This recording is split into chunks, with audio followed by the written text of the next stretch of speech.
Esto es 40 años de democracia y estamos con Mario Pacho O'Donnell, médico, psicoanalista, escritor, historiador, autor teatral, bueno, escritor, ya lo dije, bueno, y una cantidad de títulos más, y en especial de títulos muy, muy particulares que tienen que ver con tu desempeño durante los primeros años de la democracia en la Argentina, de lo que vamos a hablar, así que no los voy a mencionar porque si no nos vamos a quedar sin tiempo solo de tratar de recorrer tu currículum. Muchas gracias por estar con nosotros en este recorrido. Un honor, además un honor que me entrevistes vos. Muchas gracias, Pacho.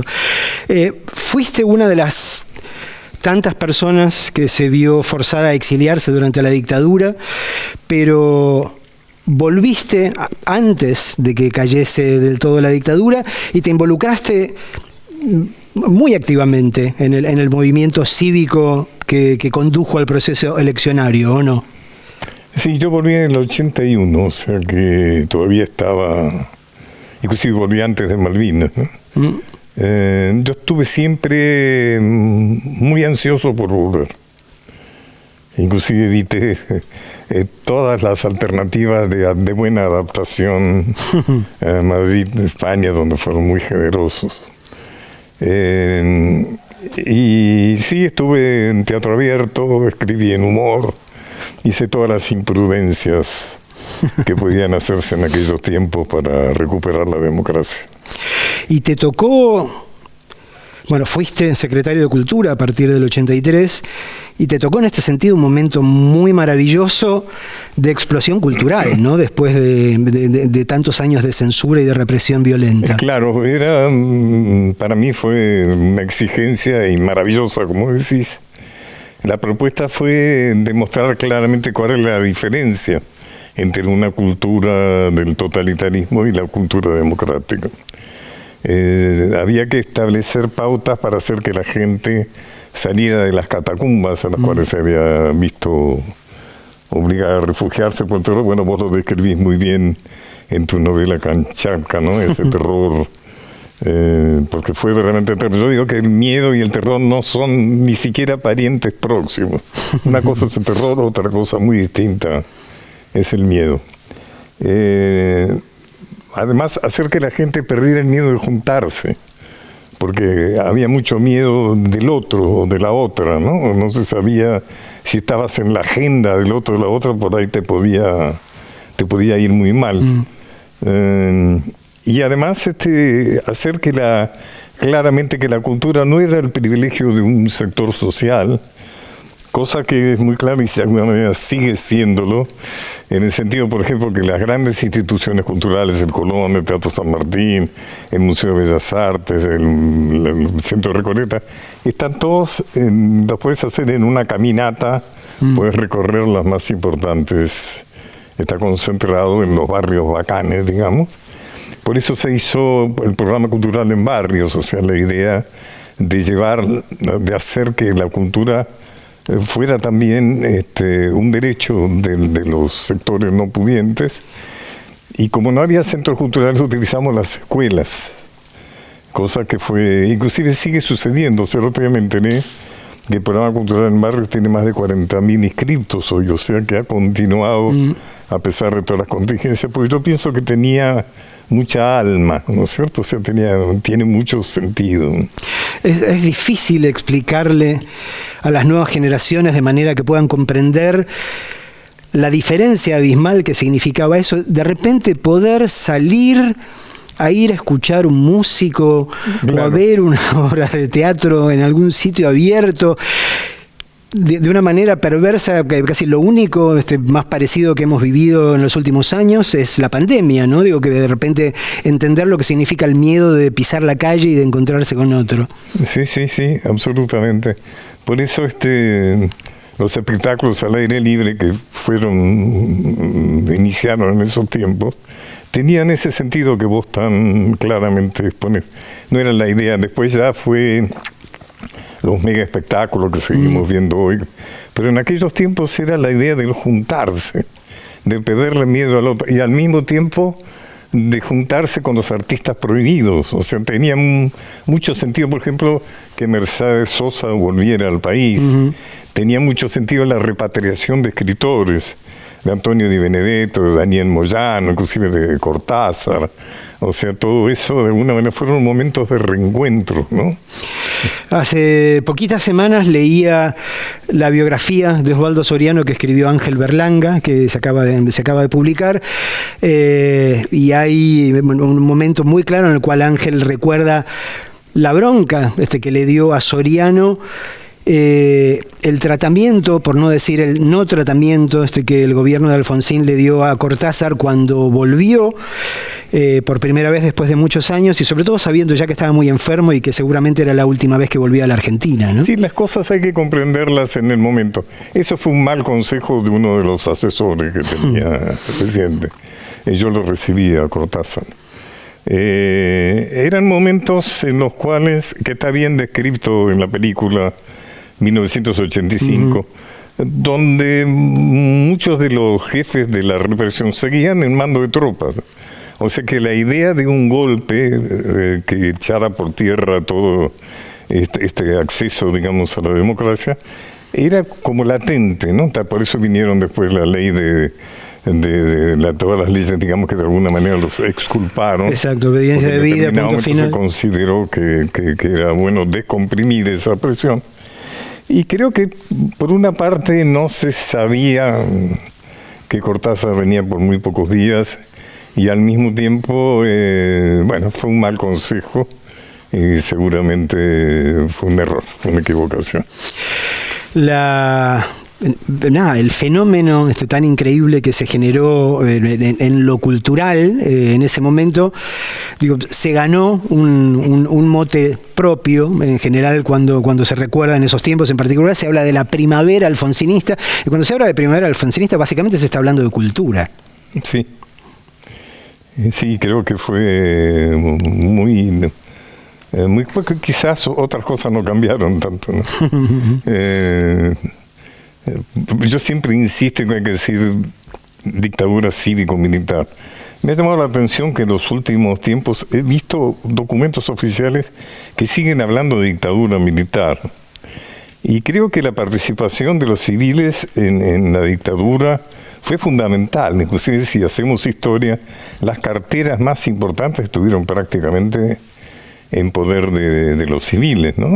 O sea, hemos tenido el mérito de haber juzgado a las Fuerzas Armadas, ¿no? Hay 2.000 presos en este momento de las Fuerzas Armadas, pero disculpamos demasiado a los civiles, ¿no? Y creo que eso,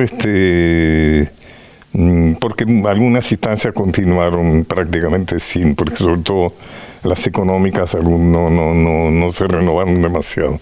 En cultura sí hubo claramente una diferencia, ¿no?, entre una etapa y la otra.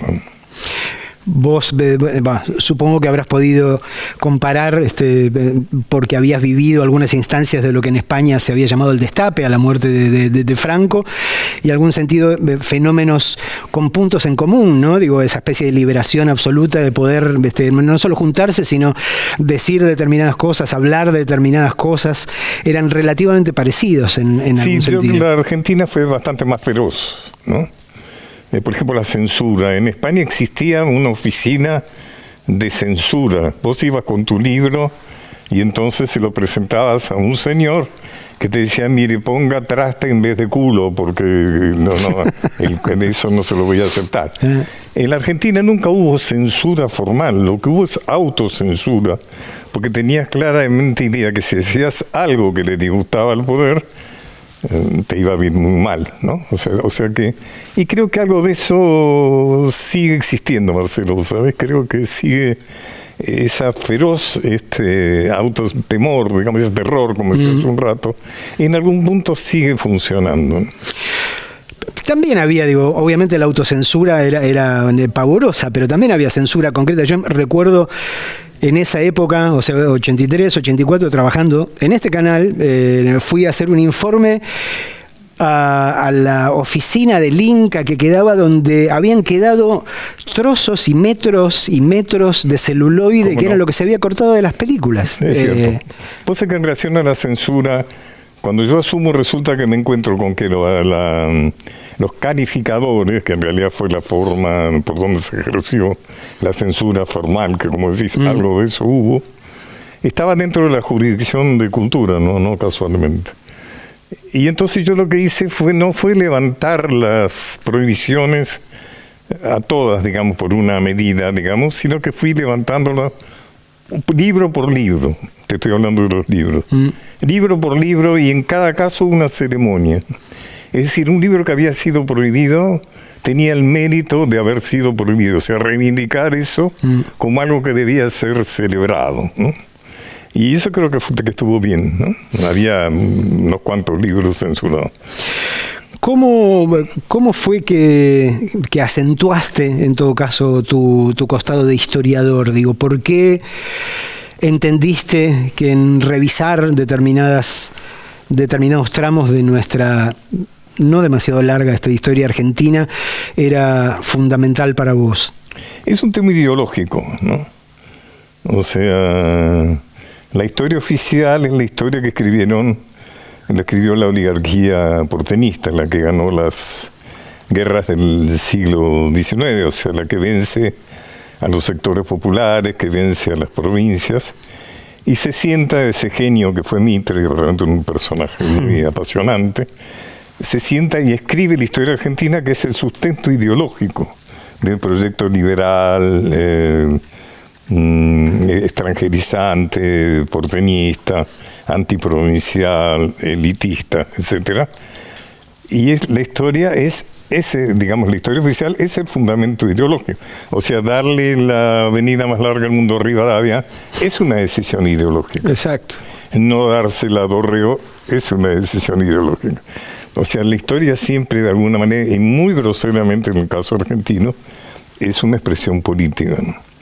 Y entonces me pareció muy importante continuar la tarea de los grandes pensadores populares, ¿no es cierto?, como Scalabrini Ortiz, como Jauretche, ¿no es cierto?, como Ramos, etcétera, y realmente incorporar, revisar, por eso el revisionismo histórico, revisar la historia oficial, la historia dada como natural, y cambiar o incorporar aquello que lo haría una mejor historia.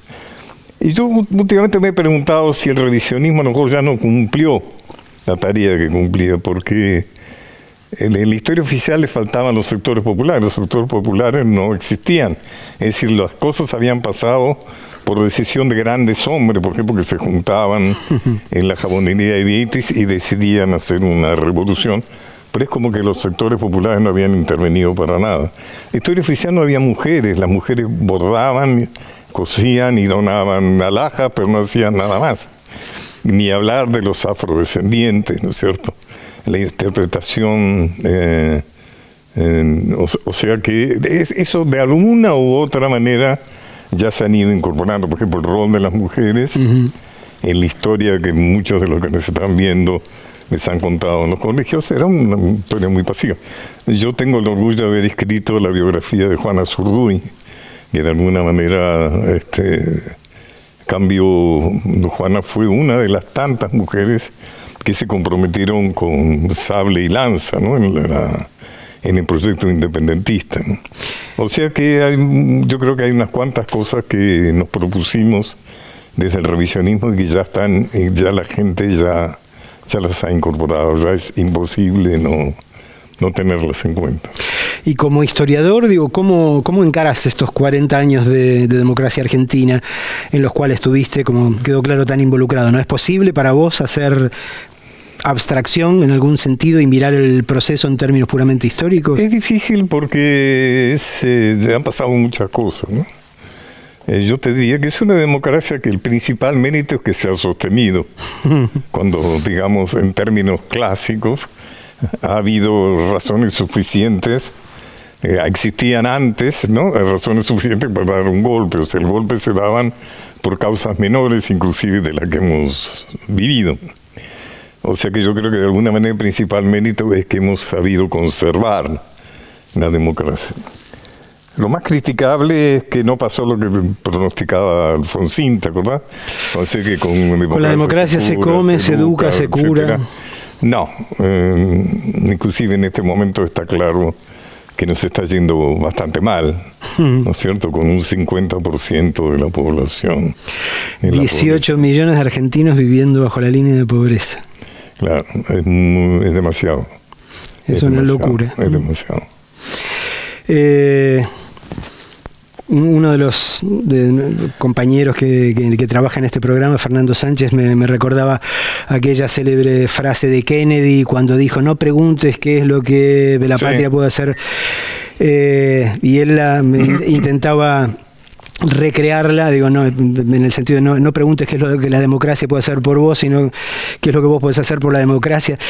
Yo creo que el pueblo argentino ha hecho mucho por la democracia, y que en todo caso, como vos insinuabas recién, en todo caso es la democracia la que está en deuda todavía con la mayoría del pueblo argentino, ¿o no? Sí, de acuerdo.